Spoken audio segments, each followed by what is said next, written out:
Olá, queridos amigos, queridas amigas, estamos de volta aqui com o nosso programa Semeando Espiritualidades, Diálogo e Crítica, e saudamos todos aqueles que nos acompanham da comunidade Paz e Bem e também da Universidade Luiz Pampédia, da Associação Brasileira de Pedagogia Espírita. Tudo bem, Maurício?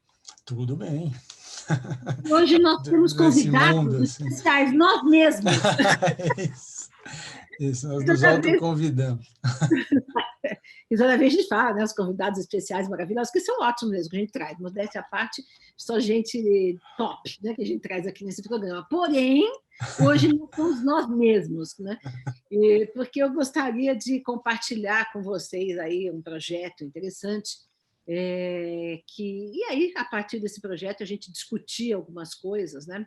Há muitos anos atrás, lá foi pelos idos de 2013, né, eu criei uma ideia que foi, na verdade, uma grande inspiração, né? Quando eu estava voltando de São Paulo, não, de São Paulo para Bragança Paulista, onde eu moro, eu estava dirigindo. Quando a gente está dirigindo, a gente, né, está desligado, estava sozinha no carro, ouvindo a Sexta Sinfonia de Beethoven, que é a minha música predileta entre tantas, e um pôr do sol maravilhoso, e aí me veio uma ideia, que essa ideia tenho desde então desenvolvido, assim, trabalhei bastante nela, eu e mais duas pessoas, a Cláudia Mandato Guilherme e a Cláudia Mota, uma psicóloga, uma psicopedagoga. Durante anos a gente trabalhou a ideia. Depois fizemos um grupo piloto de adolescentes, depois fizemos um grupo piloto de adultos, depois apresentei em congresso, apresentei em grupo de pesquisa na universidade. E aí estamos agora ganhando outras formas, né? Na pandemia, que o Tudo online. projeto é terapia pedagógica e pedagogia terapêutica, né? E assim, a terapia pedagógica eu não tenho feito online, terminei um grupo que a gente começou online, presencial, e terminei online, porque fomos pegos no meio do caminho, mas eu não tenho feito a terapia pedagógica online, porque ela implica várias vivências sensoriais, né? Então, cheiros, toque, dramatizações, passeios na natureza, não dá para fazer isso online, né? Limita muito. Né? Limita muito. Mas então eu fiz uma outra, estou propondo uma outra coisa, que é uma capacitação de pedagogia terapêutica. Né? Então, vou explicar um pouquinho o que é isso, porque agora nós vamos, em abril, começar uma turma, né, de 9 meses, pela primeira vez, online, uma vez por semana, só que a Universidade de Pampédia está com uma parceria com a Fundação Elizabeth Kubler-Ross, né? Que é essa fundação que, aliás, nós já trouxemos aqui. A gente trouxe o Rodrigo aqui e a gente vou deixar aqui embaixo do vídeo o link para vocês assistirem essa entrevista que a gente fez com eles, que é muito interessante para conhecer mais quem é Elizabeth Kubler-Ross e o trabalho deles aqui no Brasil. É um trabalho lindo, e assim, nós estamos muito contentes de fazer essa parceria entre a Universidade de Pampédia e a Fundação Elizabeth Kubler-Ross pela afinidade de ideais, pelo humanismo, pela inserção de uma visão integral do ser humano, né, que também inclui a dimensão espiritual, mas não só, né, enfim. E aí nós vamos fazer esse projeto que chama-se Capacitação em Pedagogia Terapêutica, encontros teóricos vivenciais, encontros teórico-vivenciais. Né? A gente fica engasgando.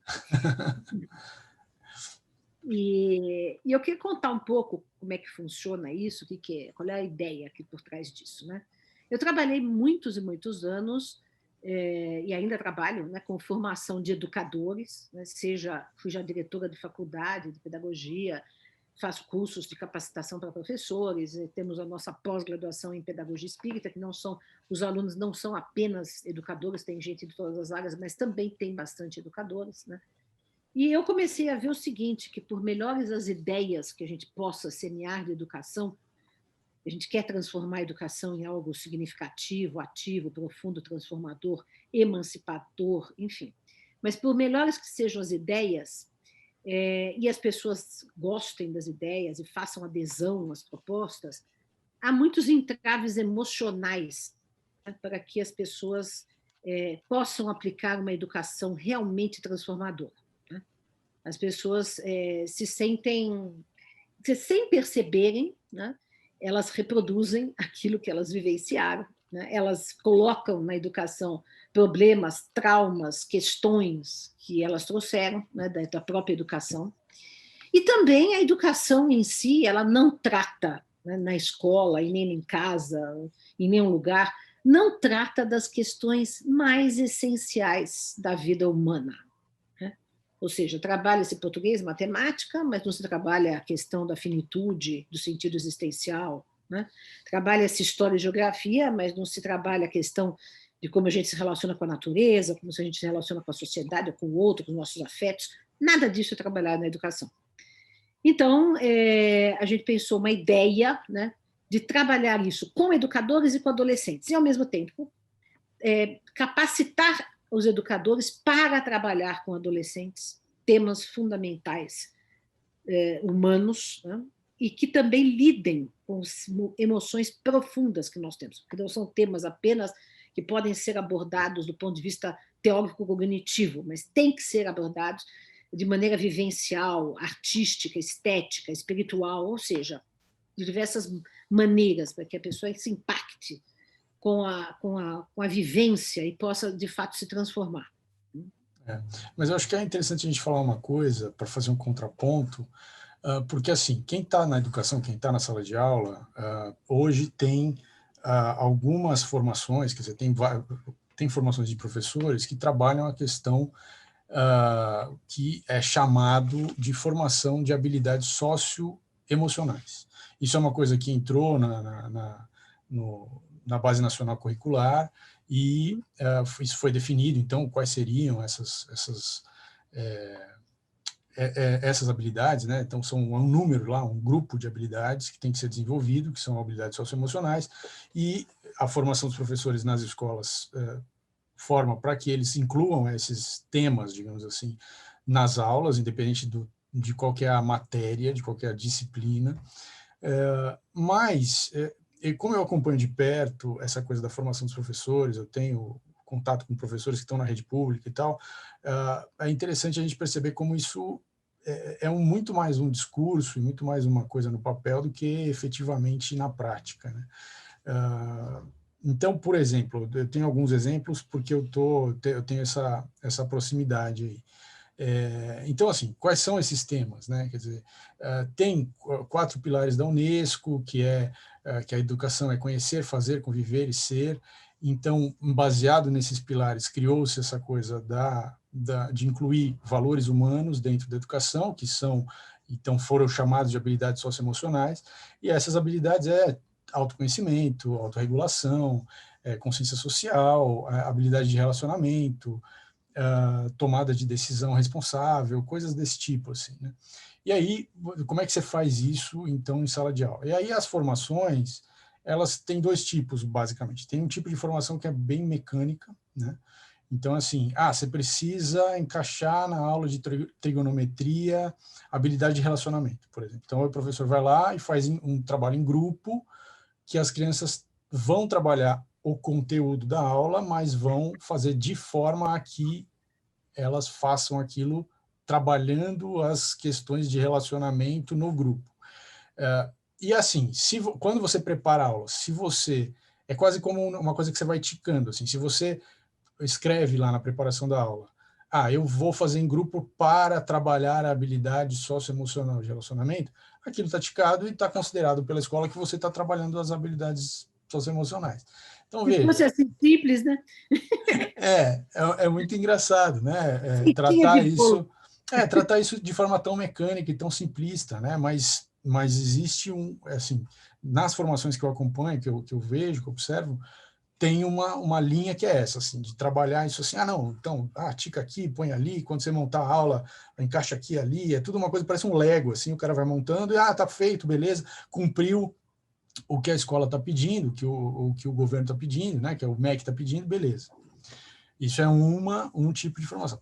A outra estilo, digamos assim, que é uma que, digamos assim, ela aparentemente vai mais a fundo, então, assim, ela dá inputs de uma narrativa, tipo uma historinha, uma fábula que tem lá uma moral da história, coloca uma música, apresenta uma obra de arte, lá, mas o discurso é um discurso de autoajuda, que é muito raso. Então, assim, é um discurso de, não, você primeiro fala essas questões, fala todas essas coisas, como está na BNCC, como está, né, assim, na cartilha, digamos assim, e depois fala, não, porque aí o professor tem a resiliência, mas também tem a resiliência do professor, e tem não sei o quê, e aí quando você realmente quer, você consegue, porque a gente trabalha por amor. Então, essas frases, assim, Bem feitinhas, né?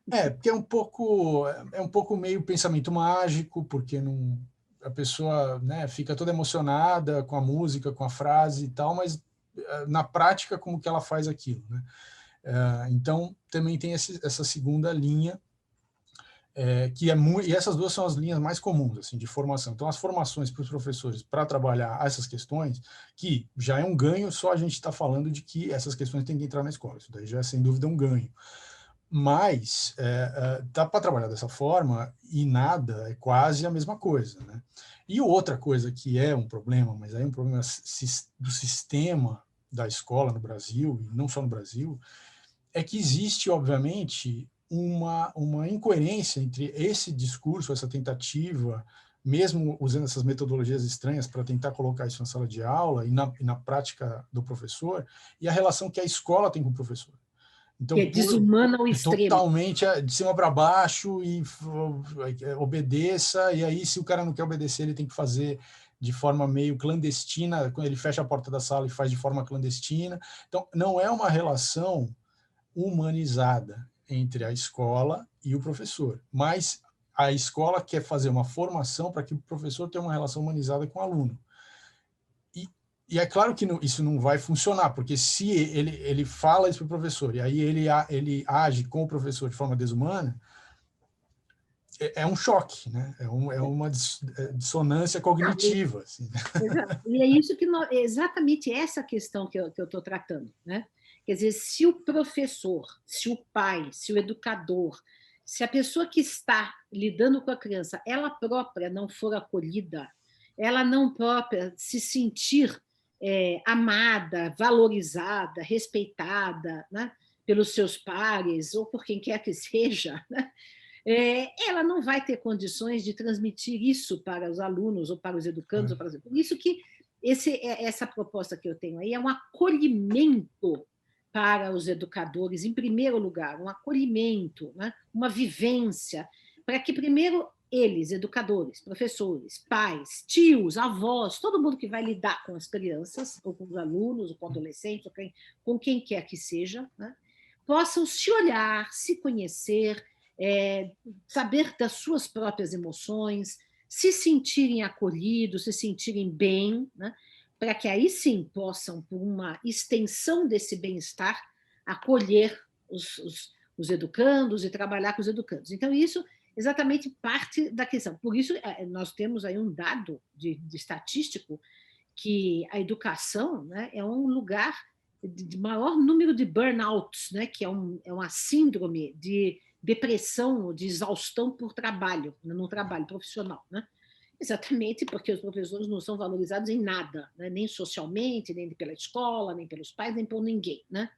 E os pais também, né? Por exemplo, as mães, o que tem também de desvalorização, de jornada Total. dupla, tripla, está todo mundo maluco ainda nessa pandemia, ainda pior, né? Porque, enfim, está tudo confuso, enfim, a escola pressiona os professores, os pais pressionam a escola, todo mundo pressionando todo mundo, Exatamente. e ninguém se acolhendo, e ninguém se olhando, e ninguém aceitando e falando, vamos ver como nós vamos resolver as situações, e ouvindo também as crianças, o que elas Então, querem, o que elas podem, ninguém ouve as o que elas crianças, nunca. gostariam, né? Enfim, então, assim, o máximo que está acontecendo, né, que eu não me conformo, é que nós estamos no meio de uma pandemia em que tem milhares de pessoas morrendo no Brasil e no mundo, já morreram milhões no mundo, né? E as pessoas fazem aula online de aula de português, de matemática, de história de geografia, e nem citam a pandemia. Quer dizer, não há um acolhimento para as crianças, para os alunos, do que está acontecendo. Vamos discutir isso, vamos discutir a própria pandemia, vamos discutir como vocês estão se sentindo. Teve alguém que morreu na sua família? Né? Nós tivemos uma experiência na última semana, que no nosso curso da Universidade de Pampéria de pós-graduação, com adultos, né? Nós tivemos que parar a aula, o conteúdo, e nas últimas 2 horas só acolher as pessoas que ouvir os choraram, relatos, deixar as falaram, pessoas falarem, exatamente. né? E depois fizemos uma meditação, uma oração, enfim. Por quê? Porque as pessoas estavam péssimas, né? São frágeis, né? E aí o que acontece? Com as crianças, não, elas têm que ser maquininhas de fazer aula online e não se discute nada. Então, quer dizer, em primeiro lugar, que todo ser humano, seja criança, seja adulto, seja velho, seja moço, seja professor, seja aluno, seja educador, seja pai, seja mãe, todo mundo precisa de acolhimento, todo mundo precisa de compreensão, todo mundo precisa ser ouvido, né? Ter voz em qualquer processo, muito mais num processo pedagógico que implica num diálogo, né? Que tem que implicar num diálogo, né? Tem que implicar num diálogo. Já dizia Sócrates, já dizia Paulo Freire, né? Quer dizer, ou seja, né? O diálogo é essencial ao ato pedagógico. Se a gente não tem o diálogo, não tem nada. Então, é exatamente essa questão que a gente trata nessa capacitação de pedagogia terapêutica. Vamos acolher os que estão com educandos, com alunos, com filhos, com netos, com quem quer que seja, né, para que eles, se sentindo acolhidos, se sentindo trabalhando as suas próprias emoções, as suas próprias questões, os seus próprios traumas, as suas próprias insatisfações, possam também ter condições psíquicas e emocionais, pedagógicas, de acolher aqueles que estão ali convivendo ou que são seus alunos, educandos, o que for.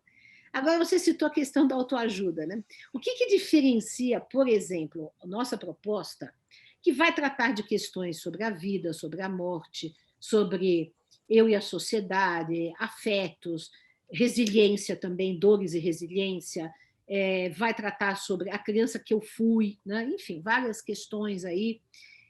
O que diferencia um projeto desse de um projeto de autoajuda? A autoajuda caracteriza-se, pelo primeiro lugar, por ser uma coisa altamente comercial, né? Geralmente ganha-se muito dinheiro com autoajuda, né? Então, eu fiz esse projeto para ser uma coisa barata, o objetivo é esse, tanto que agora, mesmo em parceria com a Fundação Kubler-Ross, vai ser um valor bem acessível, né? Por quê? Para que todo mundo possa participar, né? Possa participar sem problema. Então, não é uma coisa para enriquecer, ganhar dinheiro, workshops de 4 ou 5 mil reais, não tem isso, né? É uma coisa bem modesta por mês, né? Para que as pessoas, tudo bem, tem que cobrir alguns custos, tal, enfim. Não, claro, sempre tem. Mas é uma coisa bem modesta, porque o objetivo é democratizar o acesso aos cuidados psíquicos, né? E a segunda questão é que, do que se diferencia também da autoajuda, a autoajuda é sempre superficial, é sempre mágica. Ai, pense positivo que você se cure, faça tal coisa que você prospera, como se tudo fosse uma coisa mágica. E a vida não é assim, a vida é complexa, sim, a vida é complexa. Para a gente trabalhar questões profundas, como a morte, como o sentido existencial, como dores profundas da alma, é complexo mesmo. Não pode ser assim com uma palavrinha mágica, pense você está curado, né? De maneira superficial, de maneira assim glamurosa, né? Cheia de lantejoulas, como se faz a autoajuda, né? Então é preciso ter sentimento profundo, é preciso ter uma vivência assim também profunda, precisa ter teorias profundas inspirando, né? Isso é importante. Isso é importante, né? Por exemplo, então eu fiz esse projeto, mas a gente ele é inspirado nos clássicos da educação, no Rousseau, no Pestalozzi, né? No Comênios, né? E é inspirado em algumas pessoas da área da psicologia, da psicanálise, como o Viktor Frankl, como o Carl Rogers, que foi um psicólogo humanista, que eu acho fantástico, o Erich Fromm, né? Que foi outro pensador. Enfim, então, tem várias pessoas que são pessoas de conteúdo, né? De conteúdo denso, consistente, que são aceitos academicamente, né? Eu fui fazer formação em psicanálise depois de velha para poder trabalhar também essa questão, né? Então, mas eu acho que também tem uma coisa que é o seguinte, que também eu tenho observado nessas formações das escolas sobre as habilidades socioemocionais, é o seguinte, muitas vezes, ou 98% das vezes, o material que é apresentado, ele não tem uma bibliografia. Então, é assim, são coisas, uma colagem de algumas coisas, que tem uma linha narrativa interna, né, de relação entre essas coisas, mas você não entende se tem uma teoria por trás que está embasando. Isso é um aspecto, mas eu acho que o aspecto mais importante dessa comparação que a gente está fazendo entre uma coisa rasa de autoajuda e essa coisa mais profunda, que eu acho que é importante também ressaltar aqui, é o seguinte, quando a gente vai lá na Grécia, recuperar, porque veja, esses assuntos, quer dizer, a nossa relação com a questão da finitude, da morte, a nossa relação com os sentimentos, a nossa relação com a natureza, isso não é uma coisa que a gente começou a pensar agora. A humanidade pensa sobre essas coisas desde que é a humanidade, né? Então, muitas pessoas ao longo da história humana pensaram sobre isso, produziram pensamento sobre isso.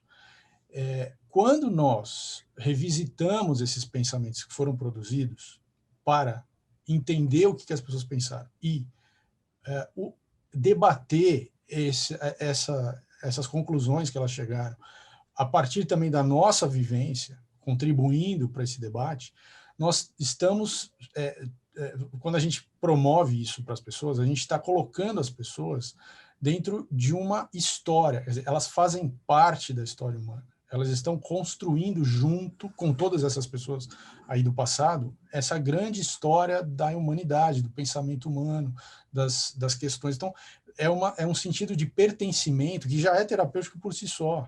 Exato. E isso é fundamental. Você colocar coisas desconexas, frases, e com o objetivo de você resolver o problema prático, mas sem profundidade, aquilo não se sustenta. Quer dizer, parece lindo, mas 5 anos depois você já não sabe mais o que você faz com aquilo. Então, eu acho que isso é importante, que a Hannah Arendt falava isso, né? O amor mundi, quer dizer, o educador tem essa função de despertar no educando o amor pelo mundo, o amor pela história, pela história humana que construiu, que chegou até ele, e aí a partir dele ele vai fazer a parte dele nessa construção. Isso é importante, a gente não pode esquecer disso. Porque há pessoas que acham que a cultura clássica, ou que a cultura em geral, né, acadêmica, etc., ela é uma coisa, digamos assim, não digestiva e bastante, e até inútil, né, um peso inútil. Mas, na verdade, quer dizer, a gente pode tornar, não precisa ser algo transmitido de maneira pernóstica, arrogante, opressora, ininteligível, como muitas vezes é feito, diga-se de passagem, né? Exatamente. Inclusive na própria academia. Mas podemos trazer, sim, ideias consistentes, mas de maneira acessível, palatável, né? Vivencial e teórica. Né? Sim. E aí faz um sentido muito maior, porque acontece que quando a coisa é muito superficial, é dourar a pílula da realidade, na verdade. É não compreender a complexidade do real, a complexidade do nosso eu, da nossa interioridade, né? E não estar instrumentalizado para lidar com isso, com todas as coisas. Né? Quer dizer, você vai lidar com autoajuda uma questão como o abuso sexual da criança, você vai lidar com autoajuda com 260 mil mortos no Brasil, não tem como, né? Não tem como. É uma coisa muito, né? Muito oba-oba, para dizer uma gíria popular, né? Não tem uma profundidade e não tem também um sentimento enraizado, né? Porque a autoajuda não tem sentimento também, é uma coisa muito light, né? Muito assim, desenraizada, como você falou, desenraizada historicamente e desenraizada dos próprios sentimentos humanos. Né? Então, por que essa nossa proposta, né, chama-se pedagogia terapêutica e terapia pedagógica? Porque a gente traz exatamente elementos da educação e elementos das terapias ou das propostas de psicanálise, psicologia, algumas delas. Né? Por quê? Porque nós achamos que, vejam, só a terapia é aquilo que a pessoa, em geral, as terapias, pelas mais diversas fontes que sejam feitas, das diversas correntes, é sempre a partir do material que o analisando, ou que o paciente, ou que o cliente, dependendo da... Outro dia eu ouvi uma palavra que eu achei interessante, consulente, né? É interessante também, que é difícil, eu não gosto nem de paciente nem de cliente, né? Paciente dá uma impressão de passividade, cliente dá uma impressão de comercial, mas enfim. As terapias, em geral, seja qual linha que elas estiverem, né? Em geral, elas aproveitam o material que o indivíduo traz, né, para o setting terapêutico, né? Então, as suas dores, ele bota na mesa ali, e aí vai se trabalhar das mais diferentes maneiras, né? Enfim, menos diretivas ou mais diretivas, enfim. Porém, nada é trazido de input. Por outro lado, na educação, nós temos sempre uma coisa de dar, de trazer, e o aluno nunca traz nada dele, né? Ele é um ser passivo, né? Então, eu quis justamente promover um encontro entre as duas coisas, entre a terapia e a educação, porque na nossa proposta a gente traz coisas, sim, traz vivências, traz ideias, traz leituras, então tem um input pedagógico, mas também deixa vir à tona as questões, as emoções, as crenças, as dúvidas, do próprio participante, né? Do grupo, né? Que isso também é feito sempre em grupo, que é muito importante, porque um ajuda o outro, um se conecta com o outro, e não fica só uma relação dual, né? E fica muito rico. A proposta se enriquece muito sendo em grupo. Então, esse encontro entre terapia e educação é porque tem as inspirações de grandes educadores, tem as inspirações de grandes nomes da psicologia, da psicanálise, mas também porque a metodologia é, ao mesmo tempo, ativa e passiva, né? Ao mesmo tempo, a pessoa recebe informações, recebe estímulos, recebe propostas de vivência, propostas de leitura, mas, ao mesmo tempo, ela traz, né? Então, por exemplo, nós vamos dividir essa capacitação que nós vamos dar de pedagogia terapêutica, que é essa parceria entre a Universidade de Pampédia e a Fundação Kubler-Ross, Elizabeth Kubler-Ross, será da seguinte maneira: será uma vez por semana à noite, todas as terças-feiras, duas terças-feiras serão propostas que eu vou trazer, né? Uma terça-feira é um professor convidado, né? E aí tem grandes nomes muito interessantes que virão participar, e a outra terça-feira será os temas propostos pelos participantes, né?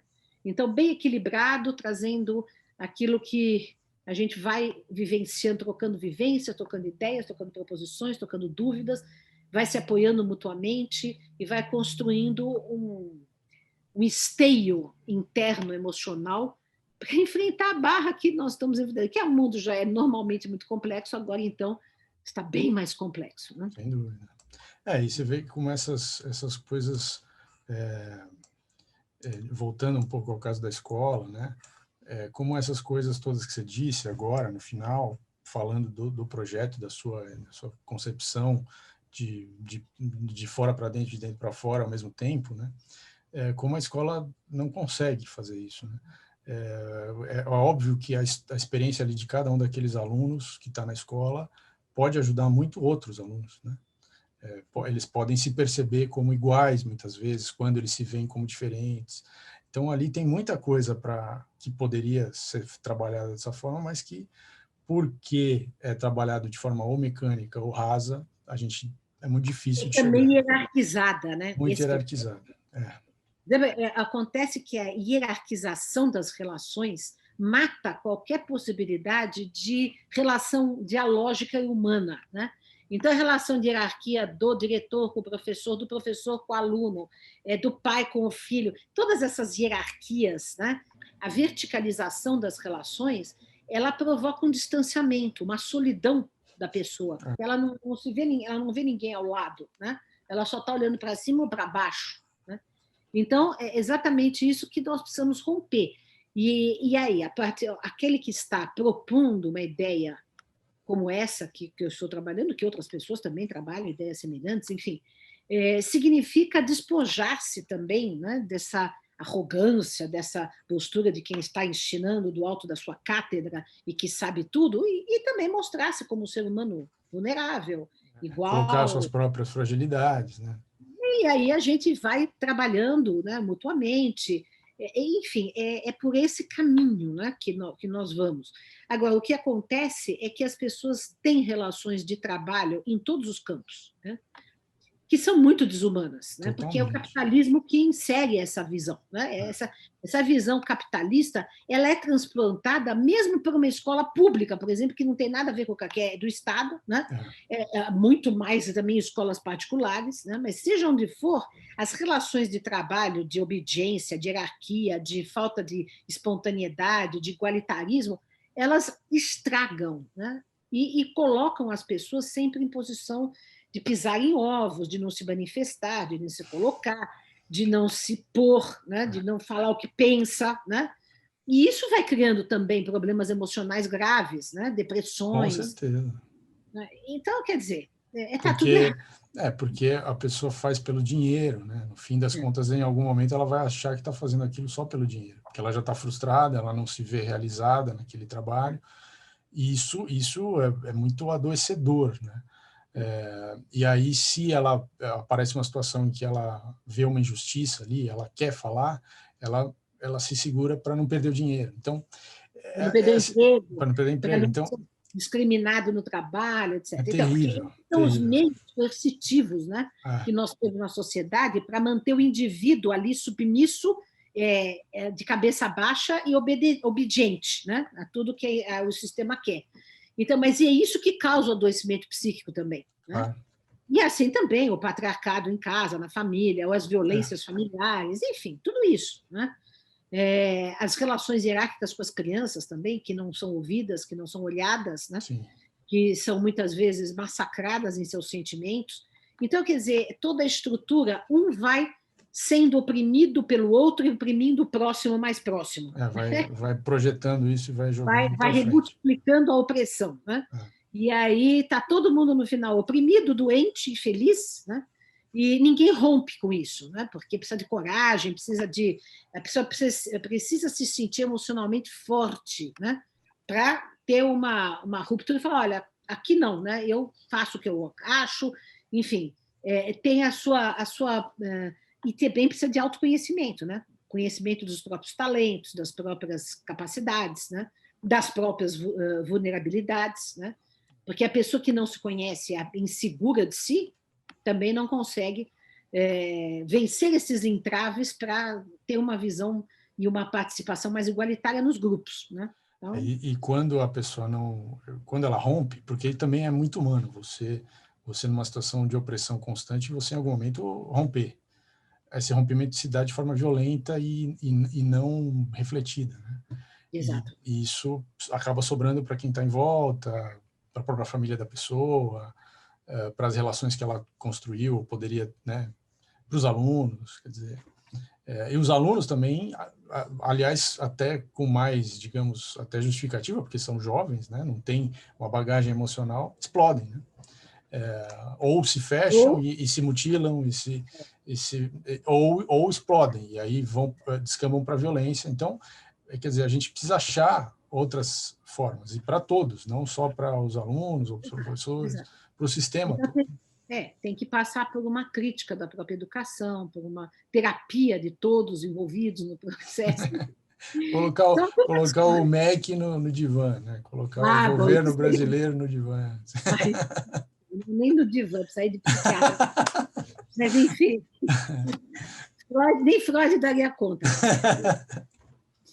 Mas, então, assim, já concluindo, então, a nossa conversa hoje, eu quero convidar vocês, se você é educador, se você é pai, se você é mãe, se você é professor, se você trabalha em ONG, se você trabalha em evangelização, em catequese, se você é avô ou avó, está cuidando de netos, ou cuida de vez em quando, eventualmente, se você é tio e tia, enfim, qualquer pessoa que lida com adolescentes, com crianças, né? E que queira participar desse nosso projeto, nós vamos deixar o link aqui embaixo, né? Começa dia 6 de abril, será terça-feira, uma vez por semana, toda terça-feira até dezembro, tem a primeira semana de dezembro. E nós vamos estar aí, tem toda a programação, tem todos os professores convidados, alguns dos quais, inclusive, já estiveram aqui no nosso programa. Já foram entrevistados aqui. Por exemplo, o professor Gabriel Perricet, por exemplo, o professor Júlio Pérez, o psicólogo Júlio Pérez, tantos outros aqui, que estiveram e que vão participar, como o Alessandro César Bigueto, enfim, vários que estão lá, e eu também, eu sou a coordenadora do projeto, e o Rodrigo Luz também vai participar de uma das nossas aulas. É o Rodrigo, que é da Kubler-Ross, que é da Fundação Elizabeth Kubler-Ross. Fundação Elizabeth Kubler-Ross, com quem nós fizemos essa junção, esse casamento, esse namoro, que já está vindo. Bom, enfim. Então, convidamos vocês, espero que vocês também divulguem e participem, porque é uma experiência nova, nós nunca fizemos isso online, né? Mas é o que temos para o momento. Mas temos conseguido, nas nossas pós-graduações, nos nossos cursos aqui da Universidade Livre Pampédia, temos conseguido, felizmente, graças a Deus, romper a frieza do meio virtual e fazer encontros acolhedores, em que as pessoas se sentem muito acolhidas, se sentem muito bem, né?